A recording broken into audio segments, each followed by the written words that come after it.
They say family always has your back, but sometimes your own blood becomes your greatest enemy. I'm Eleanor Mitchell, born in 1956 in Cedar Falls.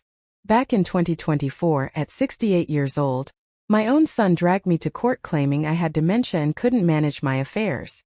I felt betrayed and heartbroken. But then something happened that changed everything. Today, at 68 and sitting in my kitchen on Elm Street, I'm finally sharing this because other families need to know how greed can poison even the strongest bonds. If you're listening, drop your location below and please like and subscribe. It started on a Tuesday morning when the sheriff knocked on my door. The legal papers felt heavy in my trembling hands as I read that my son Marcus was petitioning the court to have me declared mentally incompetent. After 35 years of teaching high school English, after raising 3 children as a single mother, after building a life of dignity and respect, my own flesh and blood wanted to strip away my independence. The petition claimed I showed signs of severe dementia, that I was making irrational financial decisions, and that I posed a danger to myself. None of it was true. I knew immediately this wasn't Marcus's idea. His wife Victoria had been eyeing my house for months, making comments about how much money it could bring if sold. "Eleanor, this old place is just too much for you," she'd say with that fake sweet smile. "You could get a nice little apartment and have money left over." But I saw through her act. Victoria wanted my home to fund her new beauty salon venture, Mercy Magic, and she'd convinced my weak-willed son to help her get it. My friend Dorothy came over the moment I called her, tears streaming down my face. "Ellie, we're not going down without a fight," she declared, her gray curls bouncing as she paced my living room. "I know just the lawyer for this." That's how I met Hammond Pierce, a sharp-eyed attorney in his 50s who specialized in elder law. When I told him my suspicions about Victoria, his expression grew serious. "Mrs. Mitchell, if your instincts are right, we need more than just legal defense. We need evidence." Hammond recommended a private investigator named Theodore Ray, a former police detective with kind eyes and a no-nonsense attitude. "Tell me about your daughter-in-law," Theodore said during our first meeting. I explained how Victoria had appeared in Marcus's life 3 years ago, claiming to be from Oklahoma. She was beautiful, charming, and seemed to sweep my lonely son off his feet after his divorce. But something always felt off about her stories. Details never quite matched up, and she became evasive whenever anyone asked about her past. Theodore's investigation began immediately. Within a week, he discovered that Victoria's real name was Victoria Wilson, not Victoria Martinez as she told Marcus. More shocking still, she'd fled Tulsa, Oklahoma, under suspicious circumstances. Her previous beauty salon, Crown of Beauty, had closed abruptly, leaving employees unpaid and clients holding worthless prepaid service packages. The deeper Theodore dug, the more disturbing the picture became. "Mrs. Mitchell, your daughter-in-law has a pattern," Theodore explained, spreading documents across my dining room table. "She targets small communities, opens beauty businesses, takes money up front for services and products, then disappears when things get too hot.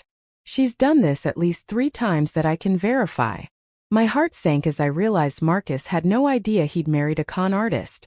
Theodore and I decided to travel to Tulsa to gather testimony from Victoria's victims. The drive felt surreal, like stepping into a detective novel. We met with 2 former employees of Crown of Beauty, Angela, a young stylist with dreams of owning her own salon, and Faith, a nail technician who'd invested her life savings in Victoria's promises. Both women broke down as they recounted how Victoria had lured them with promises of partnership and profit sharing, only to leave them jobless and in debt when she vanished overnight. "She took everything," Angela sobbed. "My equipment, my client list, even the deposit I'd given her for my station. When I tried to file a police report, she was already gone." Faith nodded, adding, "She convinced me to quit my stable job at another salon, promising I'd make twice as much with her. Instead, I lost everything and had to move back in with my parents at 35 years old." The most heartbreaking part was learning about the elderly clients Victoria had targeted. She'd sold expensive anti-aging treatments and products to women on fixed incomes, collecting thousands in advance payments for services never rendered. One victim, an 82-year-old widow named Rose, had given Victoria her entire Social Security check for a year's worth of treatments. When Crown of Beauty closed, Rose lost not just her money but her dignity, feeling foolish for trusting someone who seemed so caring. Faith agreed to testify in court, despite her fear of confronting Victoria again. "If it helps stop her from hurting more people, I'll do it," she said with quiet determination.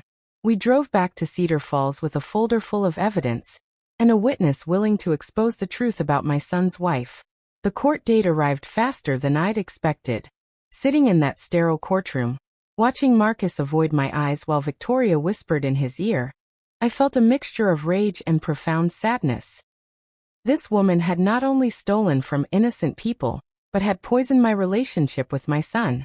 As Hammond presented our case, methodically laying out Victoria's history of fraud and deception, I watched my daughter-in-law's confident facade begin to crack.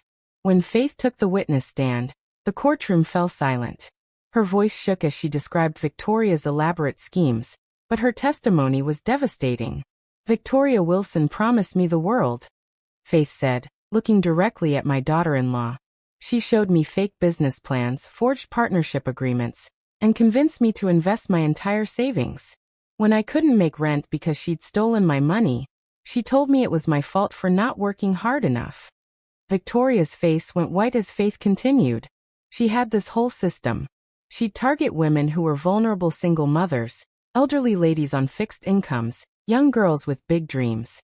She'd make us feel special, chosen like we were family. Then she'd take everything and disappear." The judge leaned forward, clearly disturbed by what he was hearing.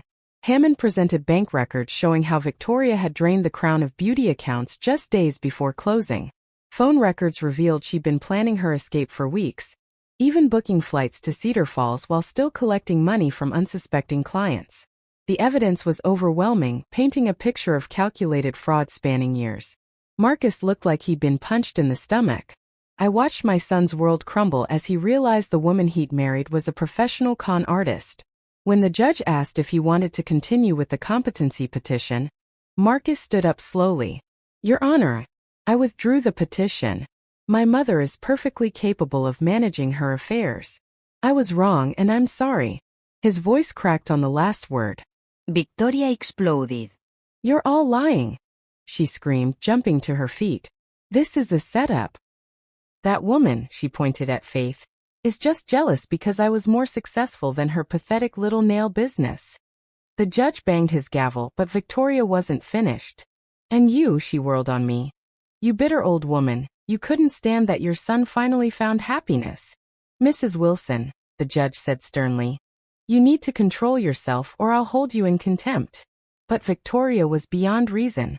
She grabbed her purse and stormed toward the exit, pausing only to hiss at Marcus. "You're weak just like your pathetic mother. Don't come crawling back to me when you realize what you've lost." The courtroom door slammed behind her, leaving an awful silence. I'd won the legal battle, but looking at Marcus's devastated face, victory felt hollow.